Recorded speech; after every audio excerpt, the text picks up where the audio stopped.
Cinderella, or the Little Glass Slipper. There was, many years ago, a gentleman who had a charming lady for his wife. They had one daughter only, who was very dutiful to her parents. But while she was still very young, her mama died, to the grief of her husband and daughter. After a time, the little girl's papa married another lady.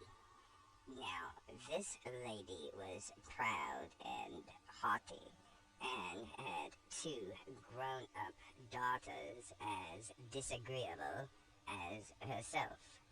So, the poor girl found everything at home changed for the worse. But she bore all her troubles with patience, not even complaining to her father, and in spite of her hard toil, she grew more lovely in face and figure every year. Now the king's son gave a grand ball, and all persons of quality were invited to it. Our two young ladies were not overlooked. Nothing was now talked of but the rich dresses they were to wear.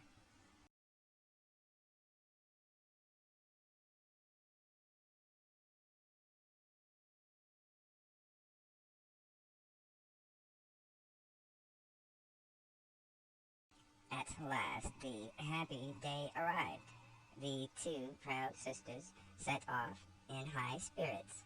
Cinderella followed them with her eyes until the coach was out of sight. She then began to cry bitterly. While she was sobbing, her godmother, who was a fairy, appeared before her.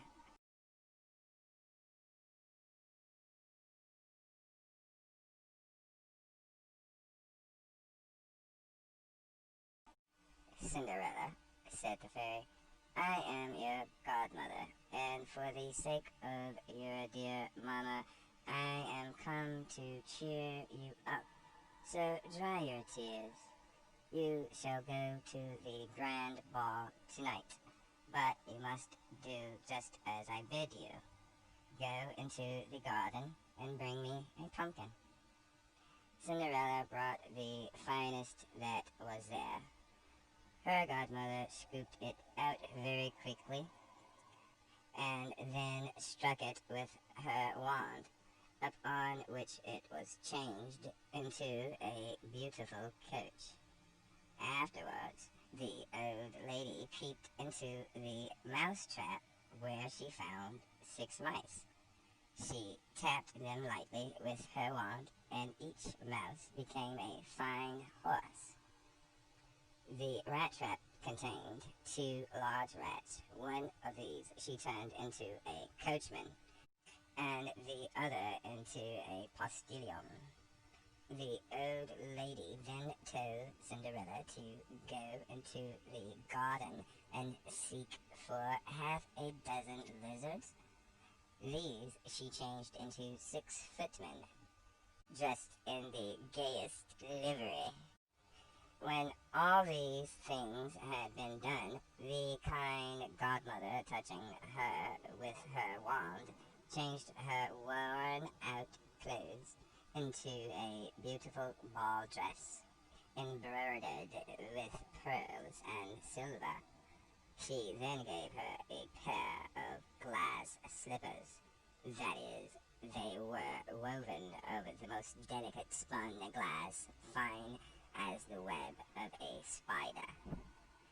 When Cinderella was thus attired, her godmother made her get into her splendid coach, giving her a caution to leave the ball before the clock struck 12. On her arrival, her beauty struck everybody with wonder.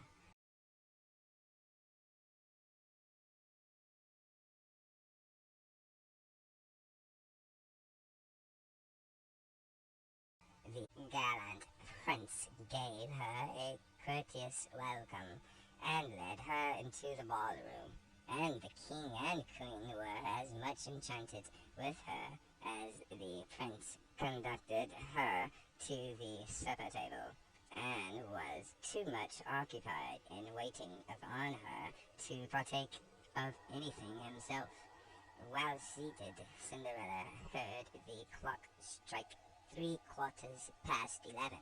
She rose to leave, the prince pressing her to accept an invitation for the ball on the following evening.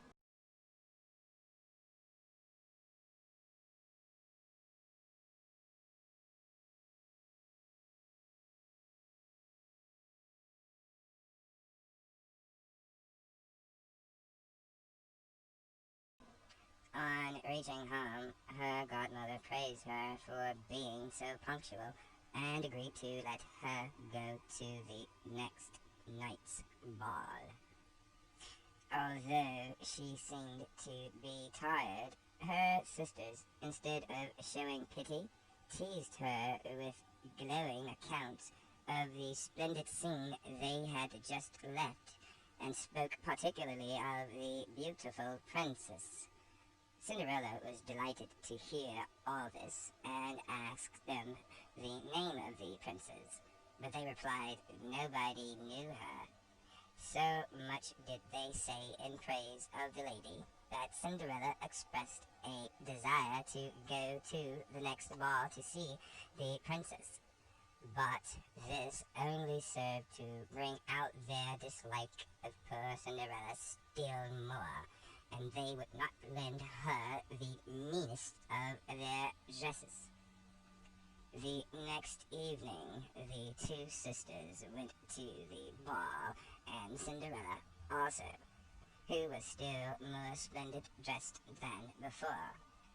Her enjoyment was even greater than at the first ball, and she was so occupied with the prince's tender sayings that she was not so quick in marking the progress of time. To her alarm, she heard the clock strike 12.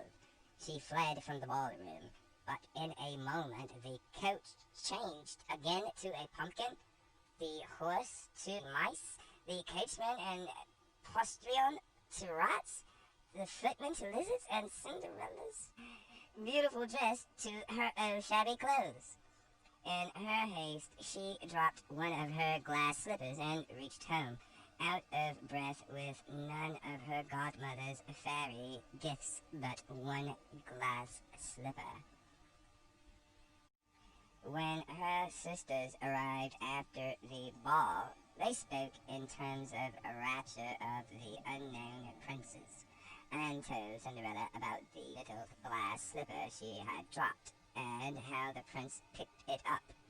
It was evident to all the court that the prince was determined, if possible, to find out the owner of the slipper, and a few days afterwards a royal herald proclaimed that the king's son would marry her, whose foot the glass slipper should be found exactly to fit.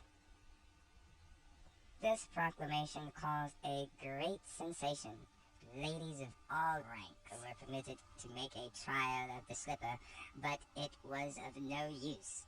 Cinderella now said, "Let me try. Perhaps it may fit me."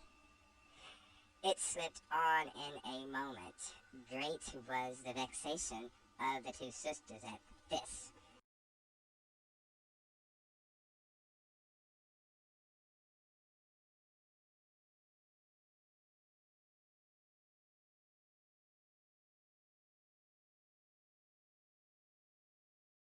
But what was their astonishment when Cinderella took the fellow slipper out of her pocket. At that moment the godmother appeared and touched Cinderella's clothes with her wand.